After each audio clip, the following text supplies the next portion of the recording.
우리가 경제 브런치라는 토크쇼를 하고 있는데 실제로 스튜디오에서 브런치를 먹게 생긴 것 같은데요. 이렇게 뭔가 많이 차려져 있어요. 아, 굉장히 언행일치 프로그램이네요. 이름대로 그대로 지금 음식을 차려주신 것 같은데. 네, 연구원님이 이게 어때요?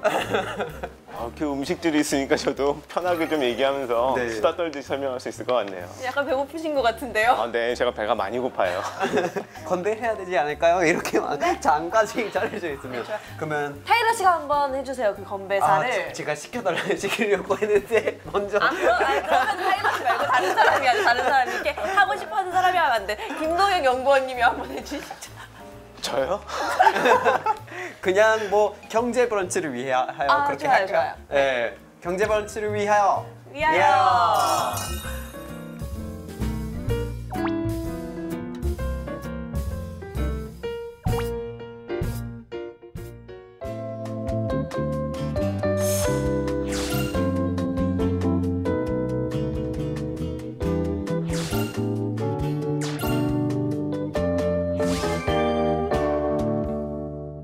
근데 저희가 이렇게 지금 뭐 주스도 마시고 얘기를 하고 있는데 그냥 있을 것 같진 않아요, 제 생각에는. 그렇죠. 이게. 뭔가 힌트겠죠. 이게 오늘의 주제하고 상관이 있는 그런 세팅이 아닐까요? 근데 오리도 있고 지금 보면은 뭐 이건 미트볼이면 돼지고기겠죠? 뭐 그런 것도 있고 채소도 있는데 뭔가 무슨 상관이죠, 이게 경제랑? 음식업?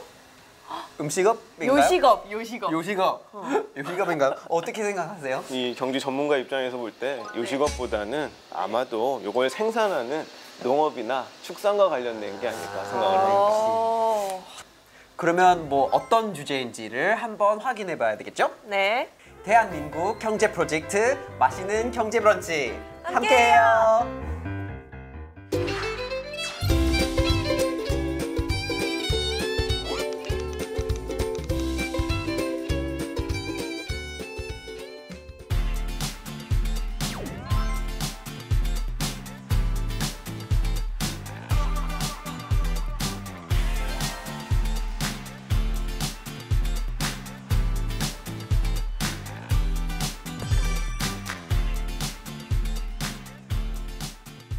제가 준비한 경제 에피타이저는 농업 테크입니다.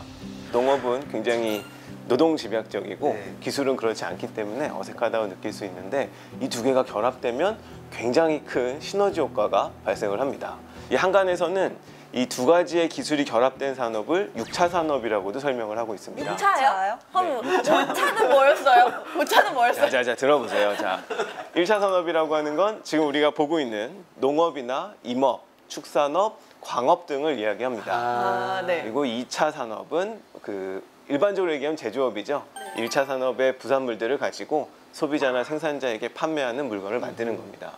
자, 3차 산업은 1차 산업과 2차 산업에 어디에도 속하지 않은 것들이 여기에 들어갑니다. 일반적으로 서비스업이죠.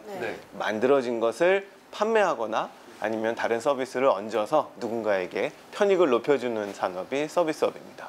그런데 이 농업이 6차 산업으로 불리는 이유는 1차 산업과 2차 산업과 3차 산업이 융합되었기 때문에 이 셋을 곱하면 몇이죠? 이건 놀랍게도 6이 곱해도 6이고 더해도 6입니다.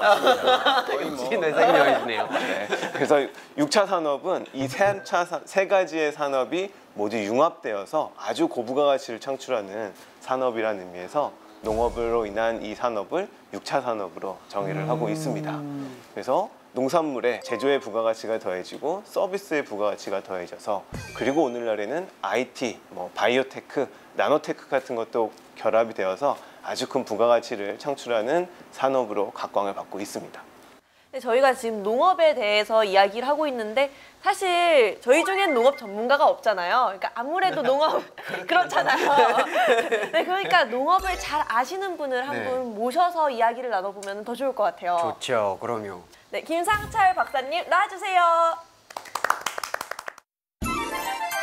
농작물을 직접 가지고 오셨네요. 예, 뭘 여기 하나를- 전국에 있는 스마트팜 농장에서 아주 건강하고 싱싱하게 재배한 농산물들입니다. 굉장히 막 다양한 농작물이 이미 재배가 되고 있나 봐요. 네. 그렇죠. 우리 식탁에 올라가는 대부분의 농작물이 앞으로는 이런 스마트팜에서 안전하게 생산이 돼서 국민들에게 건강한 먹거리를 이렇게 제공이 될 겁니다. 그러면 우리가 이제 메인 디쉬를 한번 즐겨볼까요? 네. 그 김상철 박사님 덕분에 우리가 이제 스마트팜 정보를 한번 파헤쳐 볼게요. 스마트팜 관련해서 직접 일을 하시나요? 어떤 일을 하시나요? 예, 그렇습니다. 저는 농촌진흥청에서 스마트팜 기술 개발과 또 연구를 담당하고 있습니다.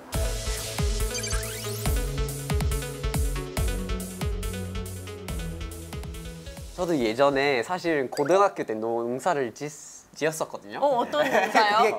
이게 약간 고등학교가 농업학교였었거든요. 그래서 나가서 직접 막 부추 같은 거를 밭에 심고 뭐 아침에 일어나서 목장 나가서 뭐 젖짜고 막 그랬었는데 근데 앞으로 이게 4차 산업혁명이 펼쳐지면서 굉장히 많이 바뀔 거라는 느낌도 많이 들고 예. 그리고 이게 뉴스에서도 점점 많이 보이는 것 같아요. 그래서 뭐 기후 변화도 이루어지면서 새로운 기술도 도입되면서 막 굉장히 많은 변화가 생기는 요인들이 많은데 앞으로는 이제 4차 산업혁명 시대 때 농업이 어떤 모습으로 발전할 것 같아요? 타일러 씨가 말씀하신 대로 기후변화가 농업과는 사실 상당히 밀접한 관계가 있습니다. 예를 들자면 20, 30년 전까지만 해도 우리나라에서 제일 맛있는 사과를 생산할 수 있는 지역이 대구였습니다. 그렇지만 지금은 대구에서는 더 이상 이렇게 사과를 재배할 수가 없습니다. 그 이유는 지구온난화로 인해서 기온이 높아졌기 때문입니다. 이런 기후변화들이 농업에 큰 아주 밀접한 관계가 있을 뿐만 아니라 지구에 사는 모든 생명체들한테 앞으로는 상당히 큰 위협이 될 걸로 이렇게 생각하고 있습니다. 그래서 농촌진흥청에서도 기후변화와 앞으로 다가오는 농업의 위기에 이렇게 선제적으로 대응하기 위해서 4차 산업혁명 기술들을 이렇게 농업에 적용을 해서 새로운 어떤 그런 스마트팜 기술들을 개발하는 데 역점을 두고 있습니다. 지금 방금 말씀하실 때 4차 산업혁명 기술들을 이제 농업에 접목을 시킨다고 하셨는데 예. 구체적으로 그럼 스마트팜은 어떤 방식으로 뭐 만들어지고 운영이 되는 건가요? 4차 산업혁명 기술이라 하면은 대부분 이제 지금까지 우리가 알아왔던 IoT 기술들, 또 클라우드 기술들, 빅데이터 기술들 이런 것들이 또 인공지능 기술들 이런 것들이 이제 농업에 접목이 돼서 농사 짓는 재배 환경, 동물을 키우는 사육 환경들을 센서로 이렇게 계측을 하게 됩니다. 그 계측된 데이터들을 인터넷에 연결하게 되면은 농민들은 시간이나 장소에 관계가 없이 어디에 있든지 인터넷을 통해서 농사 환경을 볼 수도 있고 또 제어할 수도 있게 되는 것이죠. 그렇게 됨으로 해서 필요한 때 필요한 조치를 해줌으로 해서 생산성도 높아지고 또 더 품질도 좋은 그런 농산물을 생산할 수 있게 되는 거죠. 지금 이 스마트팜 기술이라는 게 농민들한테 굉장히 좋은 기술이네요. 이렇게 바뀌었을 때 좋아지는 점, 장점 아니면 뭐 이런 성과가 있다거나 이런 부분에 대해서도 설명을 좀 해주시면 좋을 것 같아요. 그렇습니다. 예, 농사를 짓는데 과거에 이제 그 농민들은 대부분 내가 경험했던 그런 경험 위주의 농사 지식이나 또는 기술들을 이용했기 때문에 아주 주관적이죠. 그리고 그 농사 지식들을 다른 사람에게 이렇게 전달하기도 상당히 어려웠습니다. 그렇지만 이런 센서나 이런 디지털 기술들을 통해서 데이터로서 이렇게 만들게 될 것 같으면 누구든지 쉽게 이해할 수 있고 똑같은 농사 환경을 다시 재현할 수도 있게 되는 것이죠. 그래서 농사가 과학화가 되고 앞으로 더 많이 또 빠른 속도로 이렇게 발전할 수 있는 기반이 되는 겁니다. 뿐만 아니라 언제 어디서든지 내가 농장 상태를 볼 수도 있고 확인을 할 수도 있으니까 시간이나 공간적인 제약으로부터 자유로워진 거죠.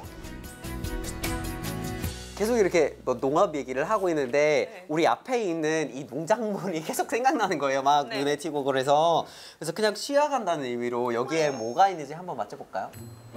이거 뭐 다 쉬운 거 아니에요, 이거? 근데 이거 맞추면 뭐 상품 있어요? 제가 박수를 쳐드릴게요. 근데 준비한 거. 매력적이진 않네요, 상품 이렇게. 근데 뭐 이게 처음엔 되게 쉬워 보이는데 막상 아닐 수도 있어요. 뭔가? 뭐 토마토. 쉽네요. 피망. 피망. 예, 버섯. 이게 왜 피망이에요? 노란데 피망이 노란 게 있어요? 피망은 파란 색깔의 이제 단고추를 피망이라고 하고 색깔이 있는 고추들은 단고추들은 우리가 이제 파프리카로 부르거나 착색 단고추라고 이렇게 부르고 있습니다. 아, 착색 단고추죠? 이게 색이 있는. 단맛이 나는 고추인데도 여러 가지 색깔을 들여서 재배를 할 수가 있다고 해서 착색 단고추라고 부르고 있죠. 아, 단 게 달다는 뜻이군요. 저는 짧다는 건 줄 알았어요. 아. 전 피망이 빨간색인 줄 알았어요. 이 타일러 씨도 보지만 말고 한번 맞춰봐요. 이게 뭐 이게 그냥 뭐예요, 이거? 버섯, 송이, 예. 송이버섯? 버섯 중에서도 이제 새송이 버섯이라고 그러죠. 예. 뭐라고 하죠? 새송이 버섯. 새송이, 버섯. 예. 새송이 버섯. 이거 뭔지 알아요, 이거? 애호박. 안 네, 해. 맞아요. 안 해. 아유, 모를 줄 알았는데. 제가 대학원을 다니고 있을 때 너무 돈이 없고 힘들 때가 있어가지고 시장에서 애호박하고 밀가루를 이렇게 해가지고 매일매일 전부터 먹었어요. 거의 2주 동안. 그래서 이 눈물 젖은 기억나네요. 호박전을 그렇게 많이 드셨다?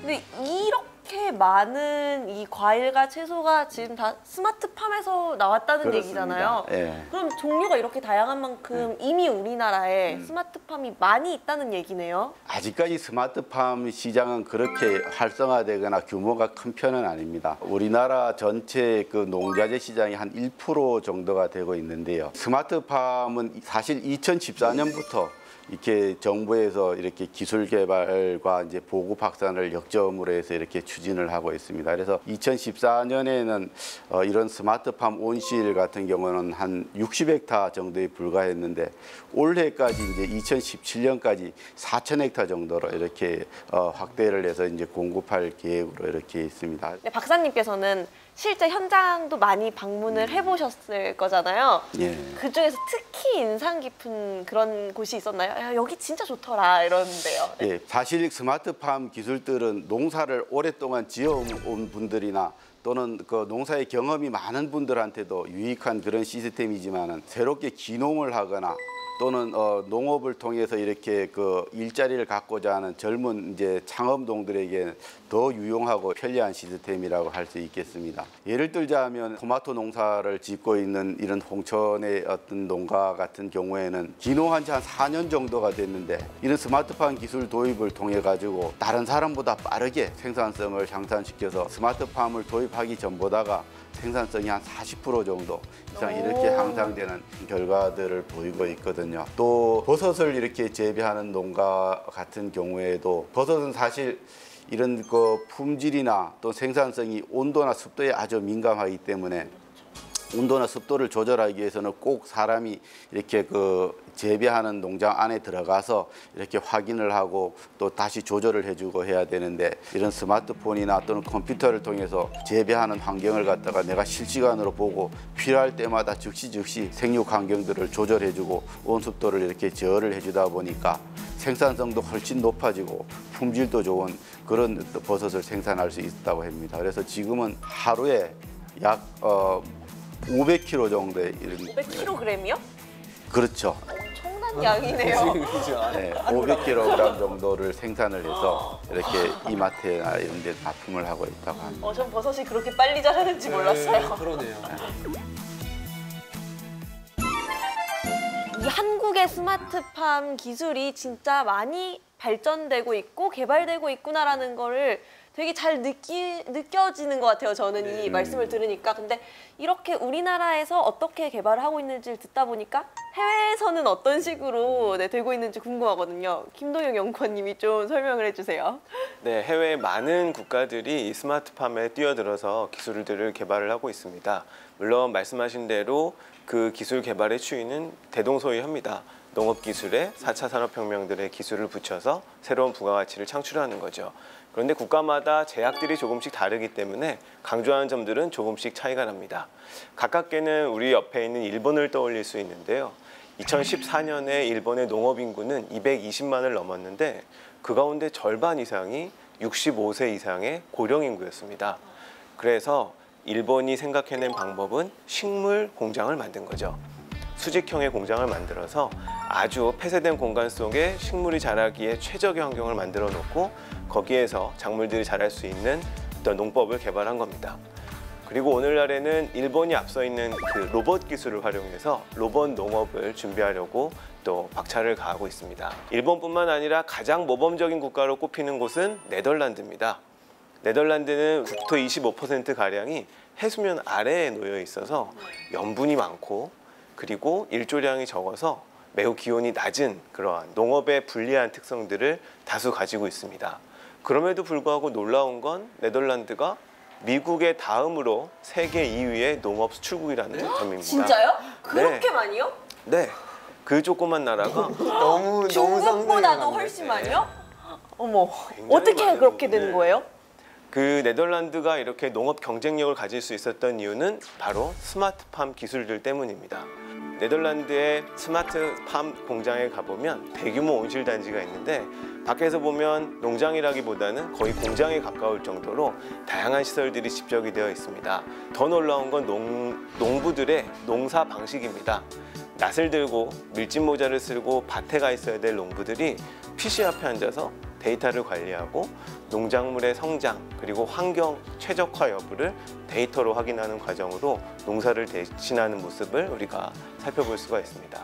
이처럼 일본이나 네덜란드 등 많은 국가들이 4차 산업혁명의 기술을 이용해서 스마트팜을 개발하고 자신들의 한계를 극복하는 방식으로 스마트팜을 진행을 하고 있습니다.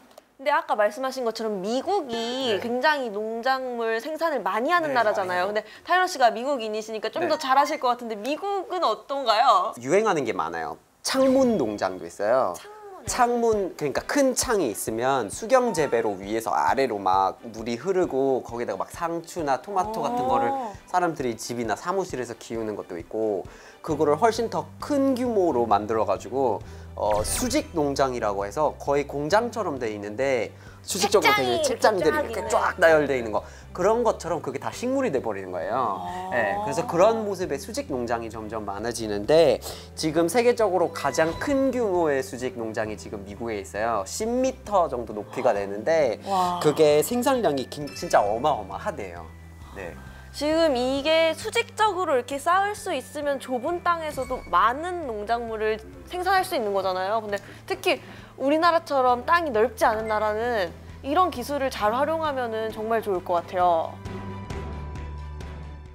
그러면 이제 박사님 같은 경우에는 이거를 굉장히 이제 연구를 많이 하시고 굉장히 많이 알고 계시는데 분명히 해외도 많이 나가셨을 것 같아요. 직접 방문하신 스마트팜이나 그런 거 어떤 게 있었나요? 어디 가보셨나요?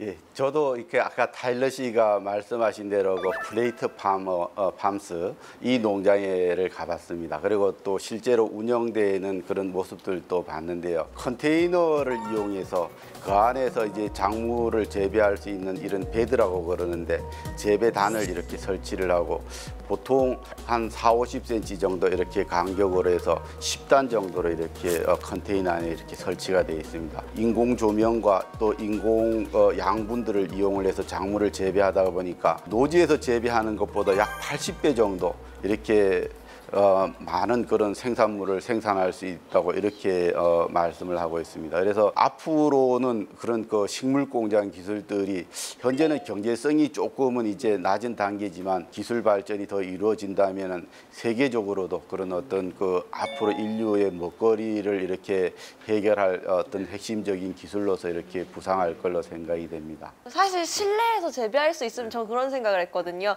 그냥 그런 식물 백화점처럼 실내를 다 농작물로 실내에 막 몇 단씩 쌓아가지고 거기에 쇼핑하러 가서 바로 뜯어가지고 사오고 식물 백화점이 될 것 같더라고요. 그런 게 일본 도쿄에 어떤 약간 회사처럼 돼 있는데 거기서 그런 약간 이제 버티컬 파밍 하는 기계들이 있나 봐요. 그래서 그 식사 시간에 이제 나가가지고 직원들이 그냥 따와가지고 결제를 한대요. 그래서 그런 것들이 이제 점점 생길 것 같아요. 토마토나 포도 이런 거 우리가 흔히 먹는 과일, 뭐 채소 이런 거잖아요.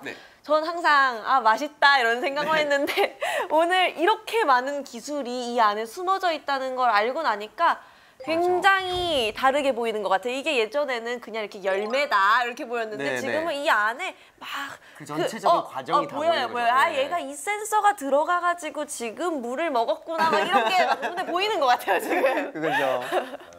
그리고 이제 이런 모든 기술들이 생겨나면서 스마트팜도 생기고 하니까 진짜 궁금한 게 농촌의 모습이 어떻게 바뀔까. 진짜 사람들이 일상생활이 굉장히 많이 달라질 것 같고 우리가 생각하는 농촌의 경제 수준도 달라질 것 같고 굉장히 많은 변화가 있을 것 같아요. 맞아요.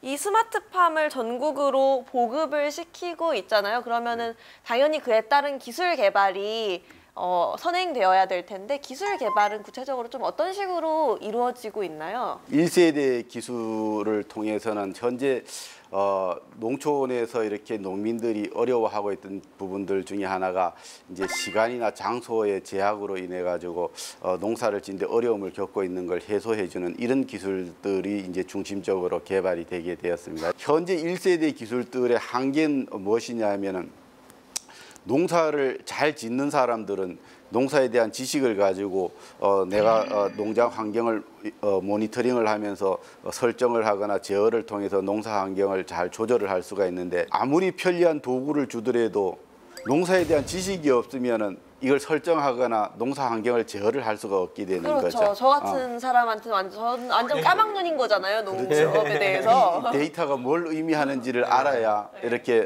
농사 환경을 조절할 수가 있게 되는데 그래서 2세대 모델에서는 과거에 그런 그 농민들이 어려워했던 또는 ICT 기계를 쓸 때 어려워했던 이런 부분들을 컴퓨터가 직접 제어를 하도록 함으로 해가지고 처음 농사를 짓는 농사에 대한 지식이 별로 없는 그런 기농하는 사람들이나 또는 이 처음에 농업을 통해서 일자리를 얻고자 하는 창농하고 싶은 젊은 사람들한테는 아주 좋은 그런 어떤 그 수단으로서 이렇게 활용될 걸로 이렇게 기대를 하고 있습니다.